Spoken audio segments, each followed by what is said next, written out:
Blue collar basketball. What can't you say about it? My lord. So, first thing I want to address if you're watching this on YouTube, you see this on my nose here. Whenever I first did my first take for this episode, I tried to do a little hard hat, flip onto the head and catch it. Well, I caught the brim of it right on the bridge of my nose. And let me tell you something, plastic ain't soft.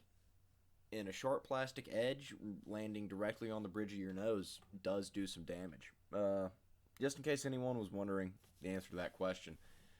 But charades and goofs aside, let's get into some basketball. I'm going to be talking about the SEC Saturday slate today, and I'm going to spend most of that time talking Bama versus LSU. And the first thing that I'm going to go over is my preview that I did for Bama and LSU, where I was right, where I was wrong. So, first talking point that I brought up was that Bama needed to stay focused coming off of back-to-back big games. They clearly did. You win a game by 40 and you score 100. You were pretty focused. Another point that I made was that LSU has entered kind of this death zone in their schedule where every game that they're projected to play is a loss, and that's a hell of a way to go into it with a 40-point drubbing. So we'll see how the rest of this Murderer's Row part of the slate goes for LSU, but I don't imagine it goes well. The next thing that I discussed was that this was the perfect game for Alabama to improve on turnovers, getting back to dominating the glass, and that LSU's paint defense being so bad that Alabama would be able to kind of waltz into the paint and just put up anything and convert it. And I was right on all fronts. Alabama turned the ball over, I believe, 8 times for an 11% turnover rate, which lowers their season average further. They rebounded the hell out of the ball. I think it was 52 total rebounds. Let me double check.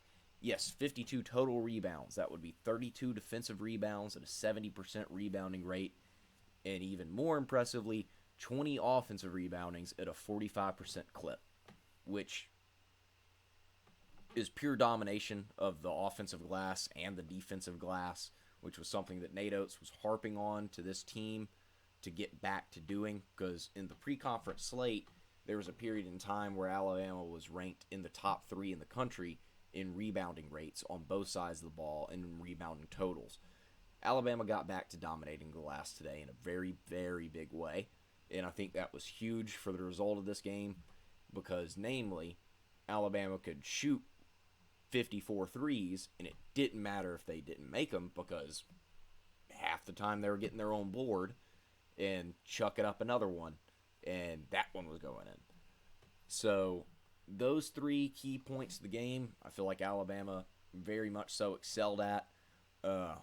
Speaking mostly on LSU's awful paint defense, I believe Matt McMahon very clearly understood this, and I can't knock his game plan because Alabama went 14 for 20 in the paint to give them a 70% success rate inside of the paint, and LSU didn't muster a singular block.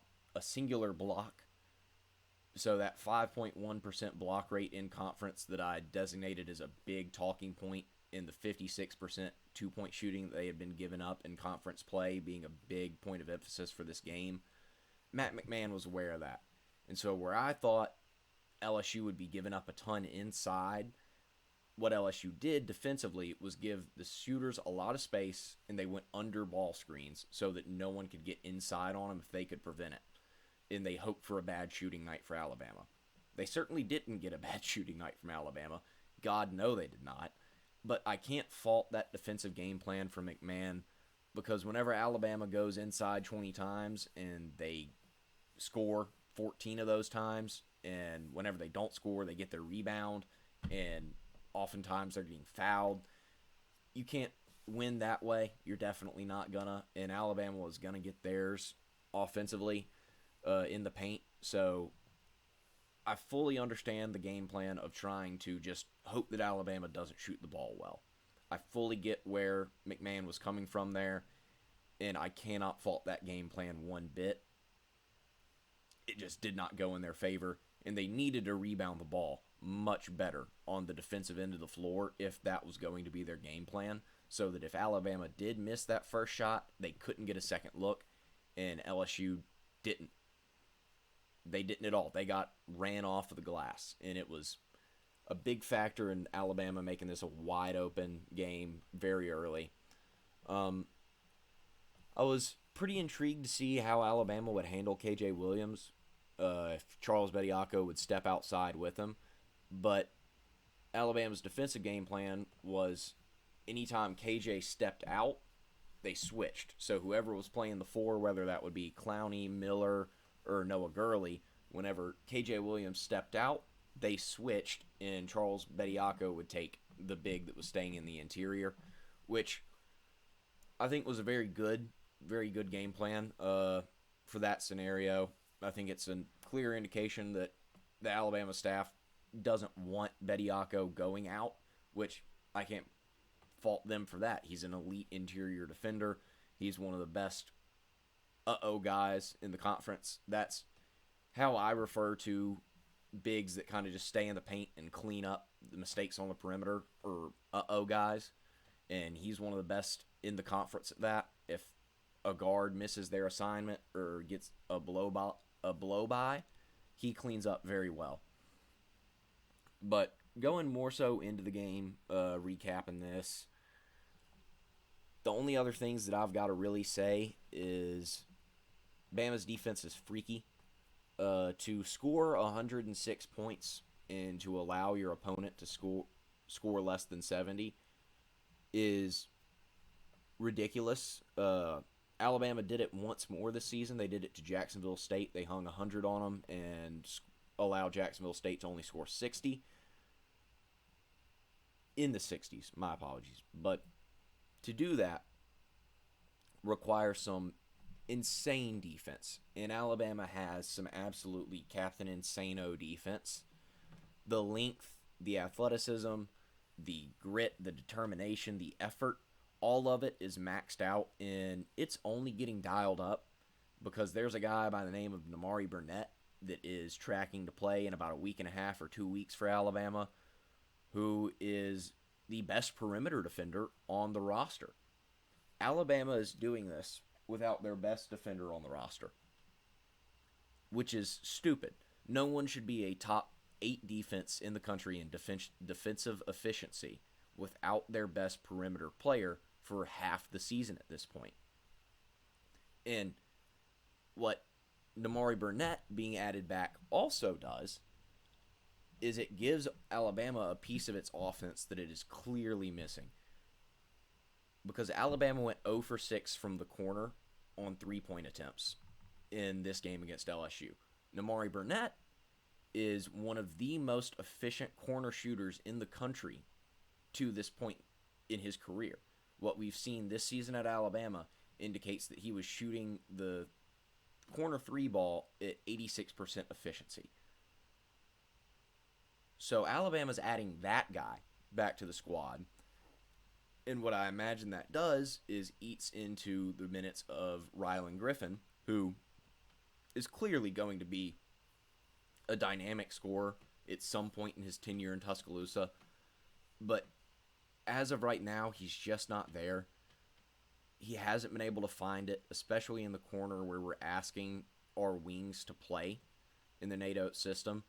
He may be one of those guys that the corner 3 is the most efficient 3-point shot in basketball. It's the most efficient shot in basketball aside from point range layups. But for some guys, you hate taking that shot. Personally, I was one of those guys because it's one of those that if you're a little left, you end up with nothing but air. If you're a little right, you end up hitting the side of the backboard, which is embarrassing as hell. If you're a little long, you get nothing but air. If you're a little short, you get nothing but air.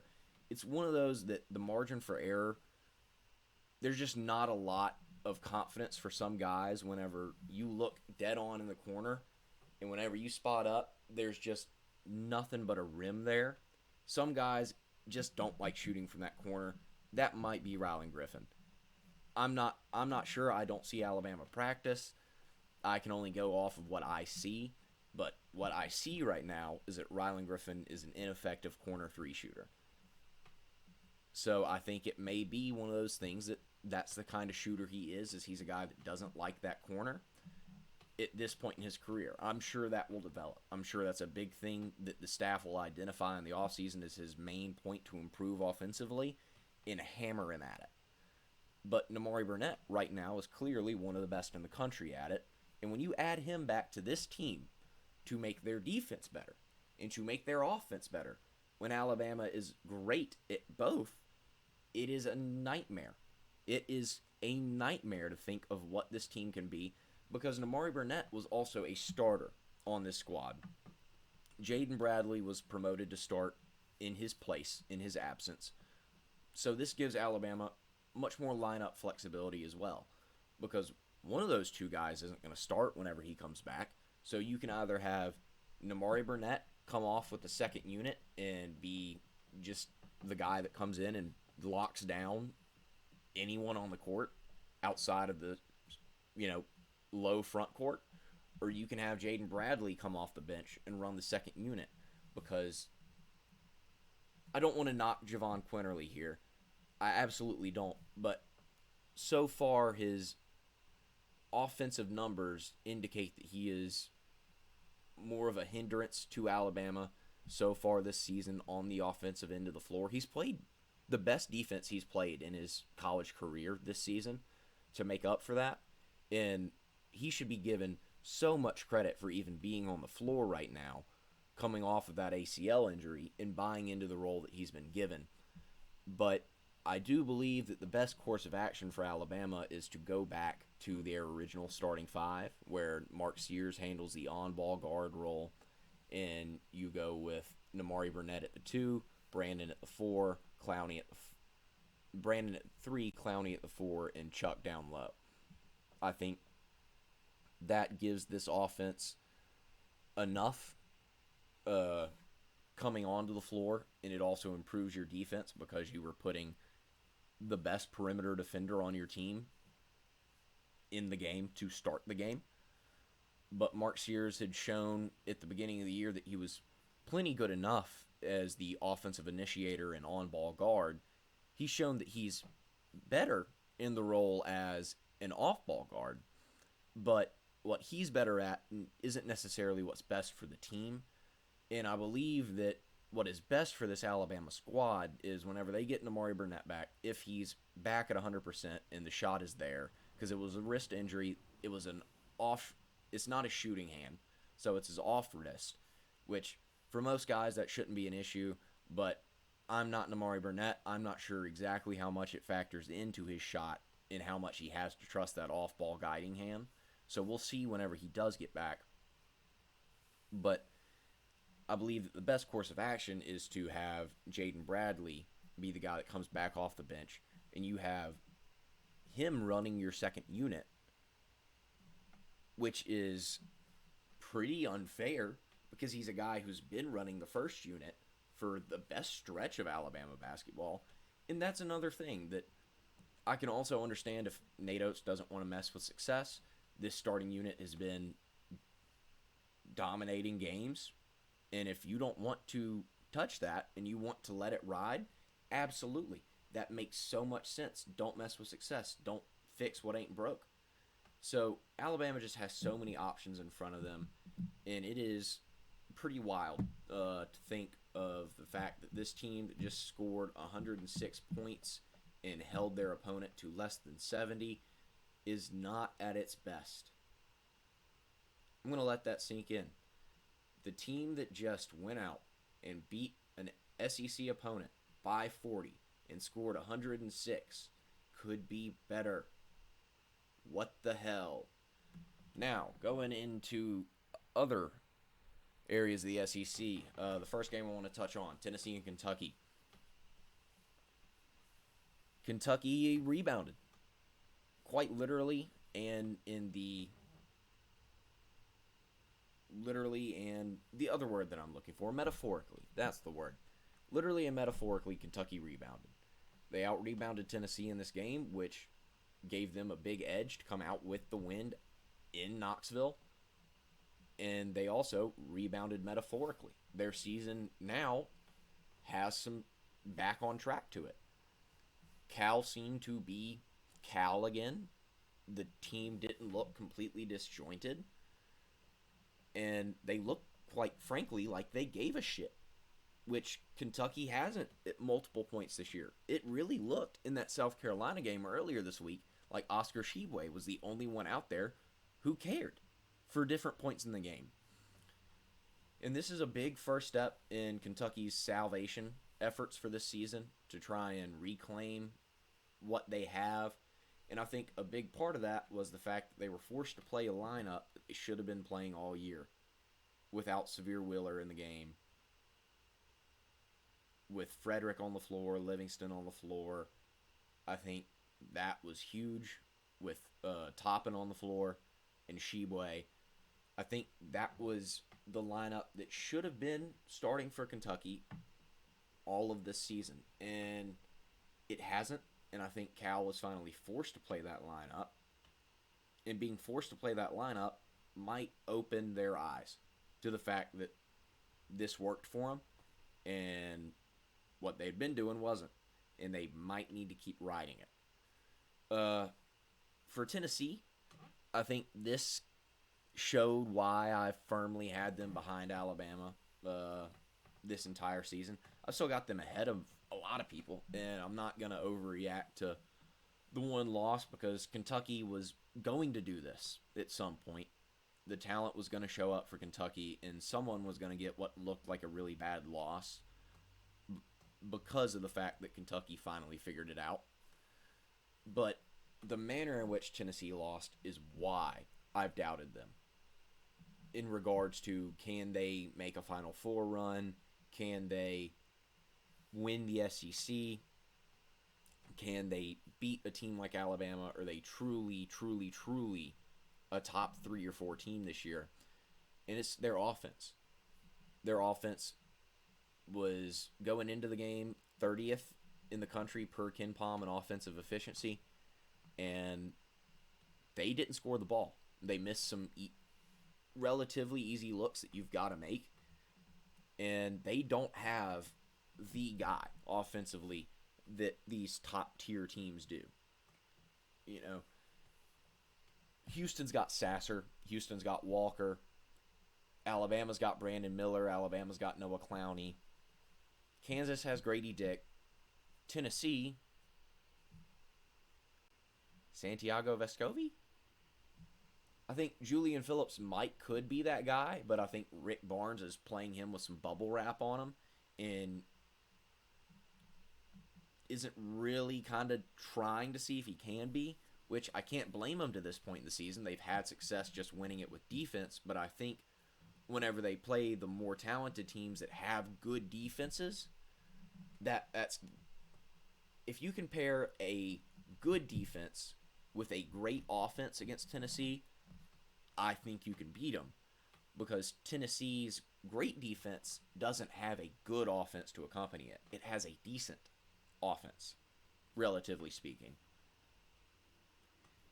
And I just don't think that if you can put up 70 on Tennessee and you play good defense, that they're going to get to 70 at this point to what I've seen. And that's what Kentucky did, was they played great defense and they crashed the boards. And Tennessee couldn't find the scoring. So that will be the big thing I'm looking for with Tennessee going forward, is who steps up offensively. And another big thing for Tennessee was their number one defensive efficiency. Obviously, they're still number one, but there was a pretty sizable gap between them and number 2, who I believe was Houston. And a lot of that had to do with the fact that opponents were shooting, I think, maybe slightly lower than 20% from 3 on the field against them all year, which just isn't sustainable. You know, regression to the mean, the law of averages, however you want to call that, just dictates that that's not a sustainable rate. Teams are going to start hitting some open threes. That's what Kentucky did. And that's part of why Tennessee still got a great defense, but it wasn't this generational defense that you were seeing the numbers suggest in the start of the year because of the fact that people were going to start hitting their three-point shots against them at a better rate. Not a great rate, not a good rate, but not this ludicrous rate that Tennessee had been pitching all year. But on to the next game that I want to talk about. Arkansas's loss to Vanderbilt. Arkansas deserved that. There's no other way for me to really say it. Vandy did what they did. I mean, I think they played pissed off. I think the 7 free throws to close out the half and Anthony Black, doing the crying thing, I think that pissed Vanderbilt off. I think Vanderbilt came out and they handled business, and Arkansas deserved it. And I'll say that they deserve it because teams take on the personalities of their head coach. And Eric Musselman's personality is fake tough guy. He's going to scream and he's going to yell, but he's not going to really actually have any bite with his bark. And that's how the Arkansas team is. Arkansas's team is bitch made. They're a bunch of fake tough guys that are going to bark, and they're going to get in your face, and they're going to get in your grill, and they're going to try and punk your ass. But if you actually stand up to them, they will wilt. That's what Alabama did to him in Bud Walton.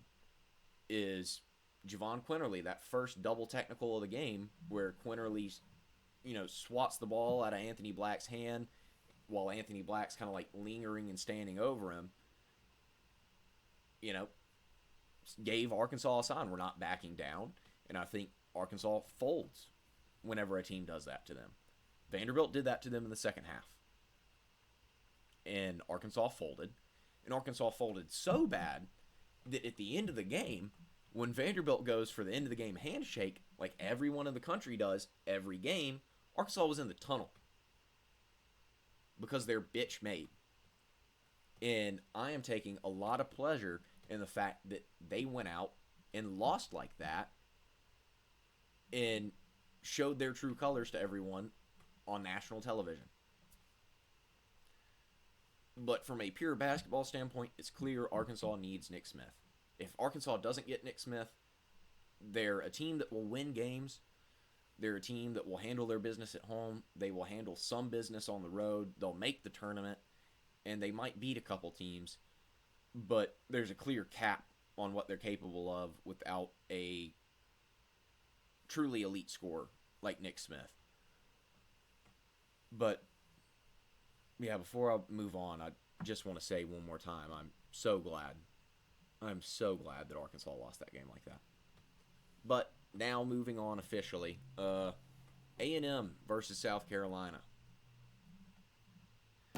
I think this game, if nothing, serves as proof that transitive wins don't mean anything in any sport, but they mean less than anything in college basketball. Because look at these last couple games. Tennessee embarrasses South Carolina. Then South Carolina beats Kentucky. Then Kentucky beats Tennessee. And then South Carolina gets embarrassed by A&M. I don't know. It just means transitive wins don't mean anything.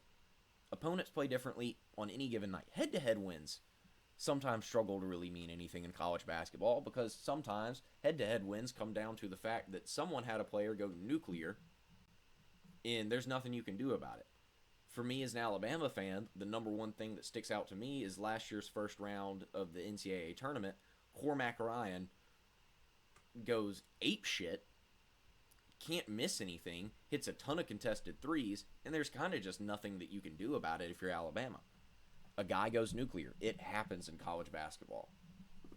But on the A&M front, I do want to give them credit because they look like a different team since conference play started. Yes, their conference slate hasn't opened up super strong.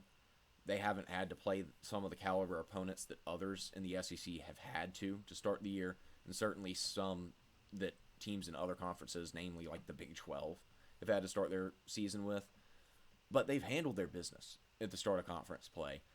And they're setting themselves up to end up exactly where they were last year in March, where they're just outside of the bubble looking in, And Buzz Williams is going to be pissed about it because the exact same thing that he did last year is the exact same thing he did this year, where he schedules the weakest non-conference slate you can imagine and then gets pissed off whenever the tournament selection committee tells him, hey, we want to see you schedule real opponents and prove to us that you can beat real people outside of your conference, and then we'll talk. So that would be fun to see, personally, just because I love whenever people don't learn from their lessons, and I get to laugh at them for it. Because it was so clearly that was the message they sent A&M. Just schedule someone, anyone, like a couple decent teams. They don't have to be quad 1 guys. Just schedule some quad 2 opponents. Schedule some more quad 3 opponents. Don't load up on these quad 4s. And A&M loaded up on these quad 3 and 4s and didn't win most of them. They did win most of them, but they went 8-5 in the pre-conference slate, which against that schedule was wild. But if they go on this conference run that they're setting themselves up for, and they end up just outside looking in again, it will be quite hilarious in my eyes. The next team that I want to talk about is Florida. I think they're another team that is setting themselves up to go on a run in conference play that could lead them somewhere and get them bubbly by the time the tournament rolls around. I think the target for Florida is probably about 10 to 12 wins in regular season play, and then string together 2, maybe 3, depending on how the bubble looks come conference tournament time. And they've got a shot. I think their non-conference can be held against them a little bit. They didn't play many talented teams, but they didn't have the awful showing that A&M had in their pre-conference slate. But if Florida keeps playing and winning these winnable games on their slate, they've got a shot. I think they've got a couple of games where you just look at it and that's a loss, and so be it. But hell, if they can steal one of those, who knows? But to finish this off, I think I just want to clearly state why I believe that Alabama is the best team in the country. That's what I want to leave off with, is the teams that I have surrounding them. Houston, Purdue, Kansas, Tennessee. Those are the 5 that I believe kind of exist in that top tier of college basketball, as well as Alabama.